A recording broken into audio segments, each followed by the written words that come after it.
El objetivo de esto es extraer el útero con sus trompitas y el cérvix para que quitemos este padecimiento. La mayor parte de estos procedimientos se realizan entre las etapas de 30 años a 50 años, que un útero ya de 30 centímetros muy irregular que va a provocar muchos sangrados profusos. Amigos, ¿qué tal? ¿Cómo están? Excelente día. Yo soy Irán Mortado y como siempre les doy la más cordial bienvenida a su espacio podcast Dosis de Salud. Ya saben que aquí siempre tocamos los temas más importantes en cuanto a medicina, en cuanto a padecimientos se refiere. Hoy vamos a hablar de un tema bien importante que es pues la histerectomía. ¿Qué es esto? ¿Qué es una enfermedad? ¿Dónde da esto? ¿Cómo tratarla? ¿Cuáles son los padecimientos? Vamos a platicar con una especialista y para eso hoy nos acompaña la doctora Olivia Natividad López Adame. Doctora, bienvenida. Hola, ¿qué tal? Mucho gusto, un saludo a todo tu auditorio. Muchas gracias por la invitación. Usted tiene una licenciatura como médico cirujano, que es egresada de la Escuela Superior de Medicina del IPN, tiene varias especialidades y diplomados en cuanto a esta materia se refiere, ¿no? Sí, así es. Me parece perfecto. Entonces, ahora sí, vamos a entrar al tema de hecho. ¿Qué es la histerectomía? ¿A qué se refiere esta situación? ¿Es una enfermedad? ¿Es un padecimiento? ¿Qué es?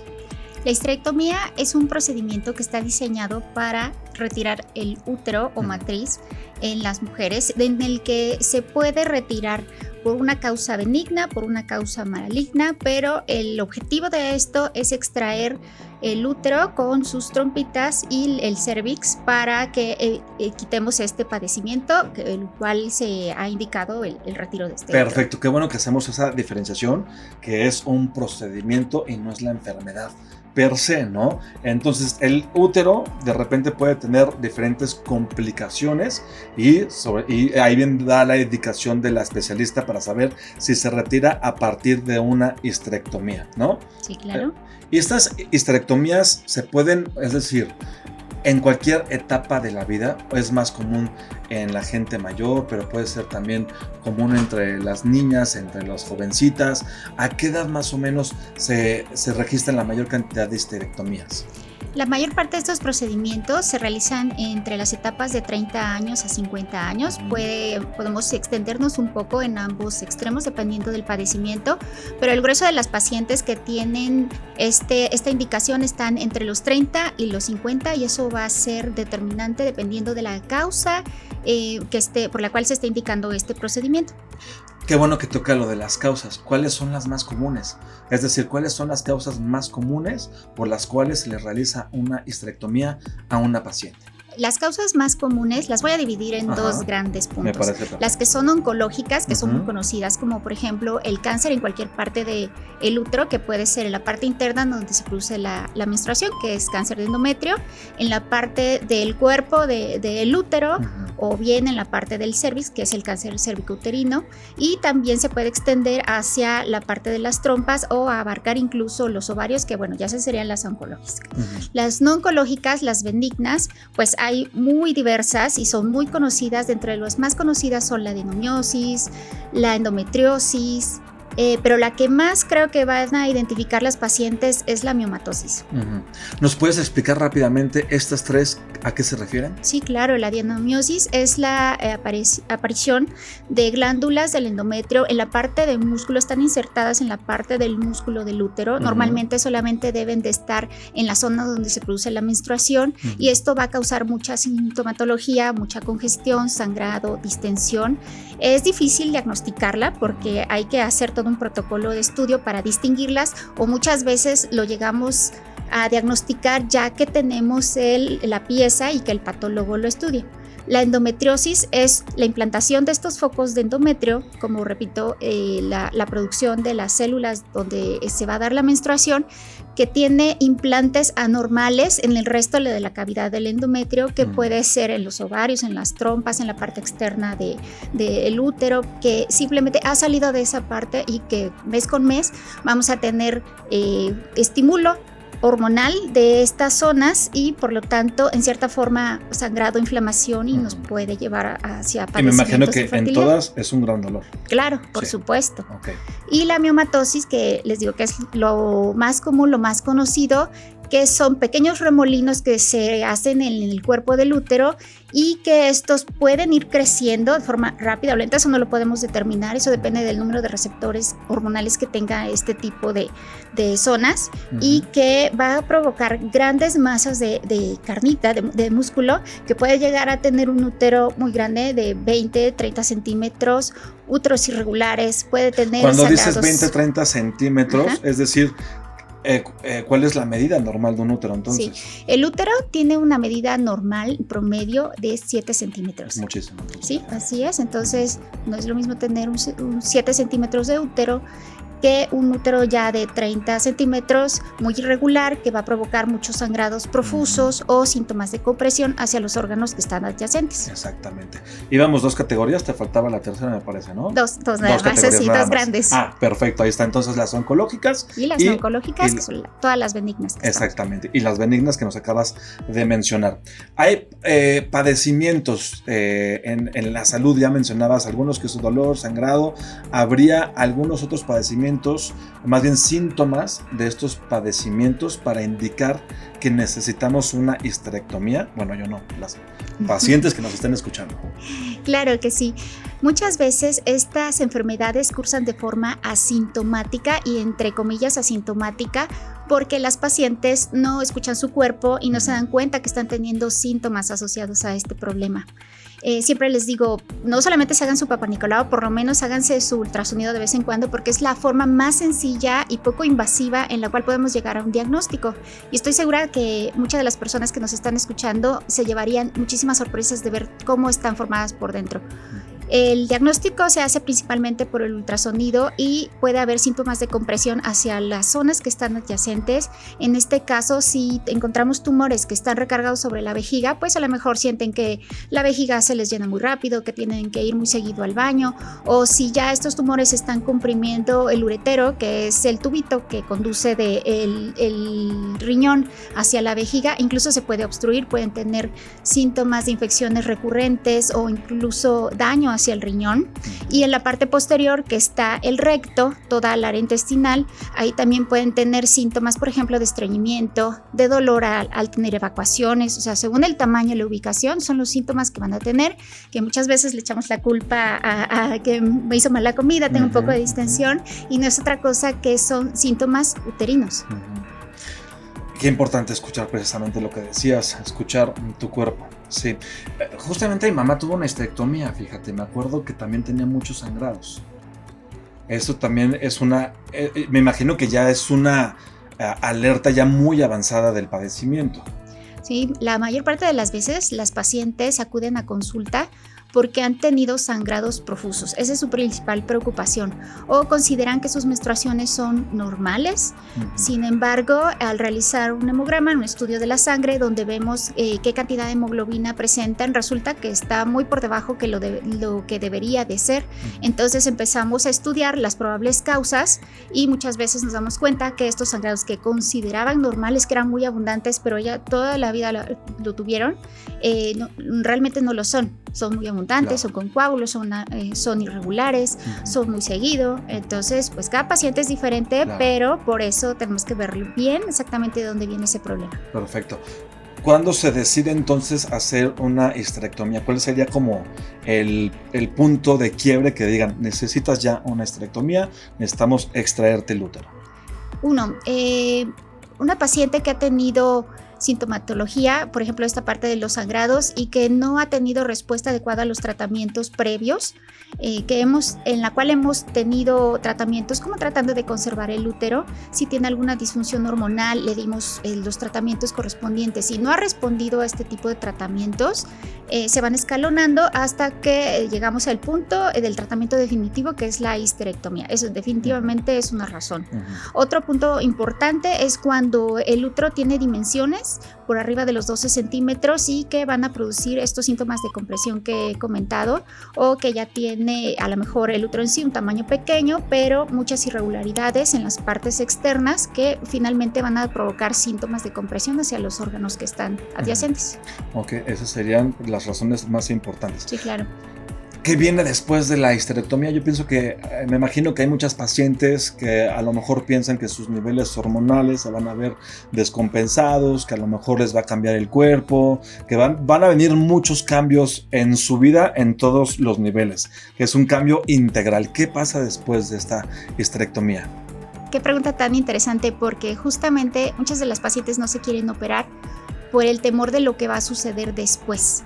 Entonces, primero que nada, el estado hormonal, la menopausia, el líbido, todas las situaciones interesantes que suceden en torno a esto no las da el útero, la dan los ovarios. Y los ovarios se respetan inmensamente porque al final de cuentas no solamente tienen una función reproductiva de la ovulación, sino que también funcionan como una glándula y no solamente secretan estrógenos, progesterona, sino que tienen muchas otras cosas importantes, y se ha demostrado que al conservar los ovarios nos va a dar una sobrevida por lo menos de 10 años más.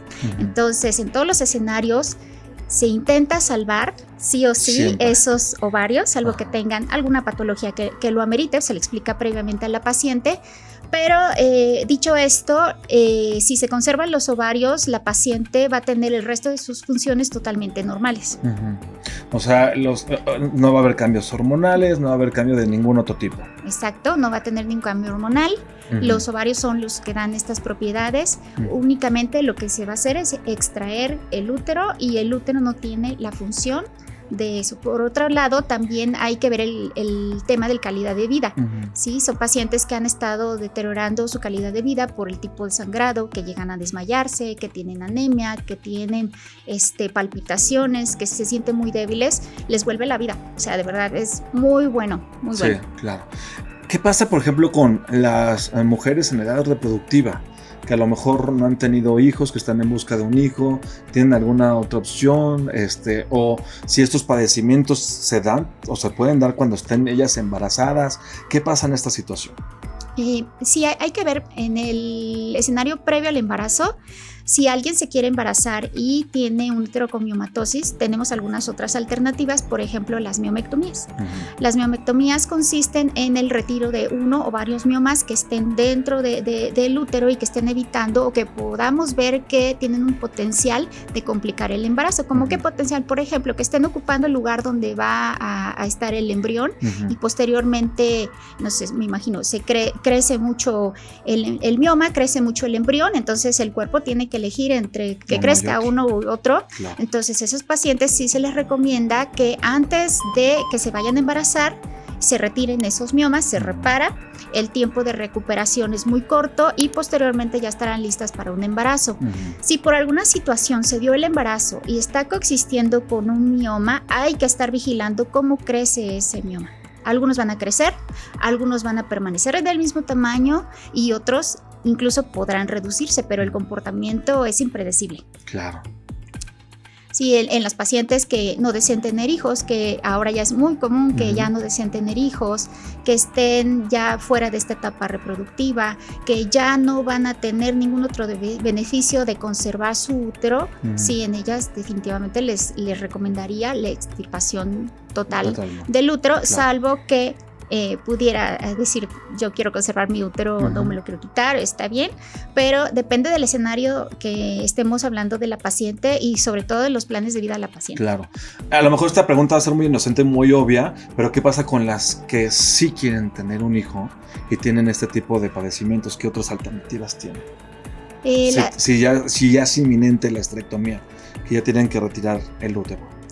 Sí, si es un útero, ya no se puede realizar la miomectomía, ya está muy dañado ese útero, ya no podemos hacer nada más por esta paciente. Quizá en ellas tener algunas otras alternativas de extracción de los óvulos, no sé, hay tratamientos que se llaman úteros subrogados, digo que lo hemos escuchado mucho. Deberíamos de platicar de eso alguna vez aquí. Sí, claro que sí. Está muy interesante.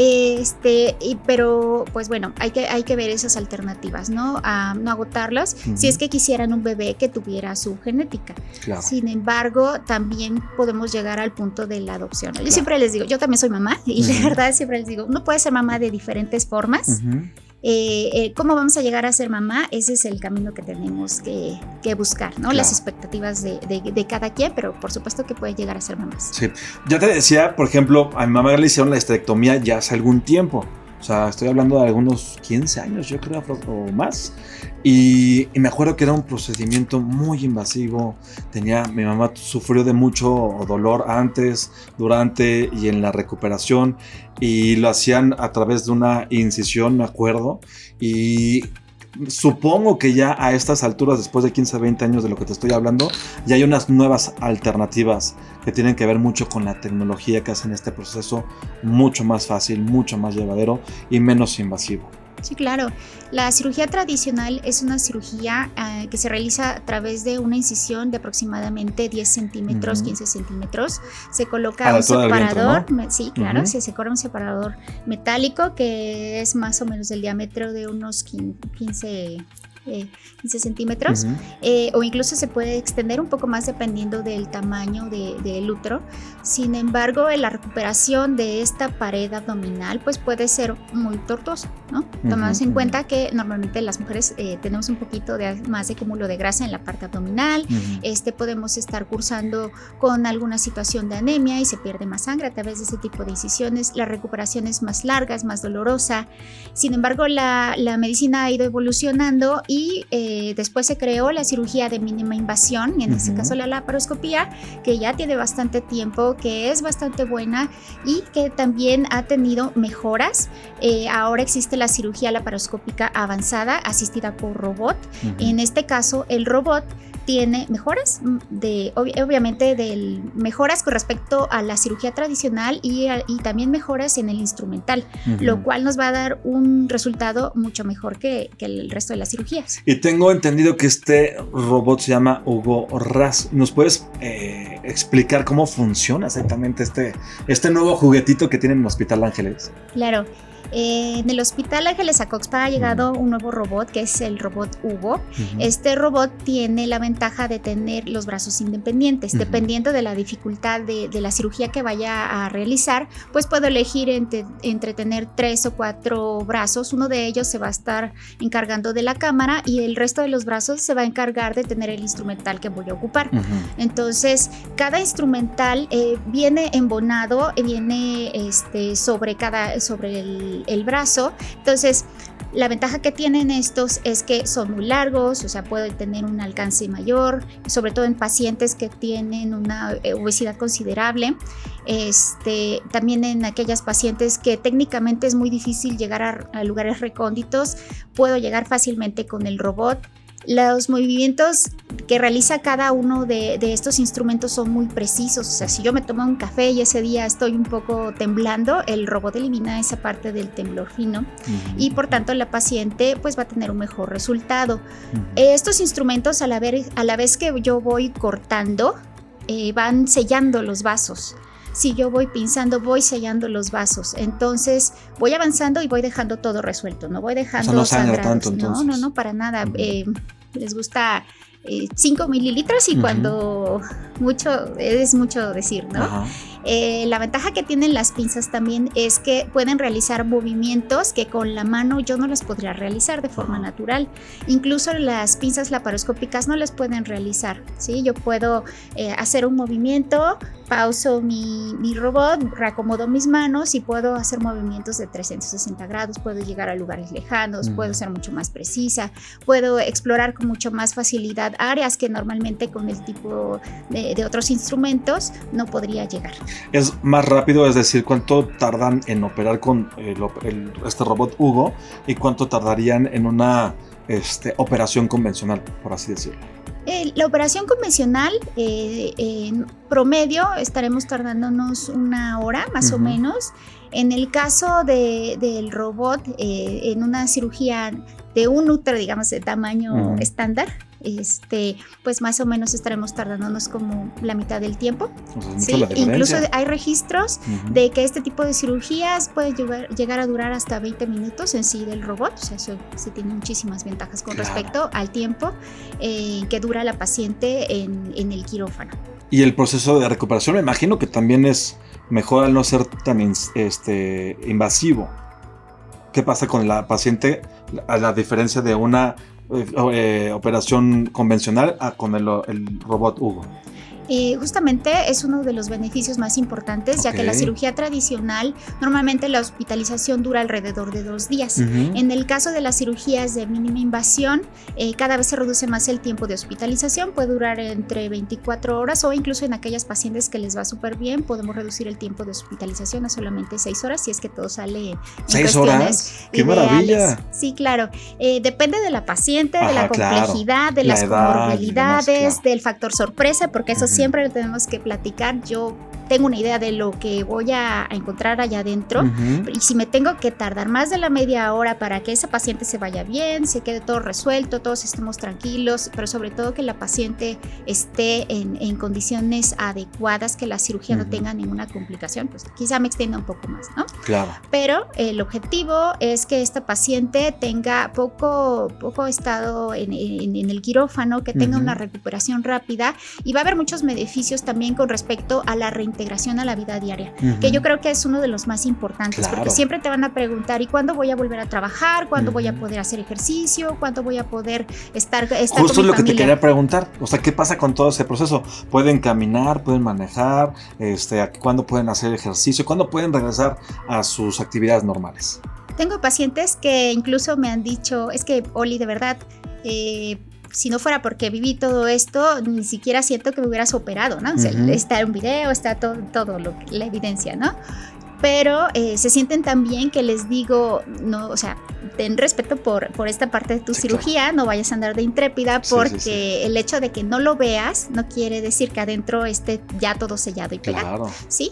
Debe tener cuidados básicos, de por lo menos reposo una semana, eso sí es lo que se recomienda, porque es lo que tarda en sellar la mayor parte de lo que cortamos. Los tejidos y la piel y demás. Sí, así es, eso es lo que se recomienda. Después de ese tiempo, quizá ya nos podemos reintegrar un poquito más a más actividades, no tanto como para ir a hacer CrossFit, pero sí un poco más de actividades que me permitan ya caminar, hacer una caminata, quizá empezar a manejar, si mi trabajo es en computadora, no tengo que cargar cosas pesadas, por supuesto que ya lo puedo realizar sin ningún problema. ¿Y tienes que estar tomando medicamento después de la operación?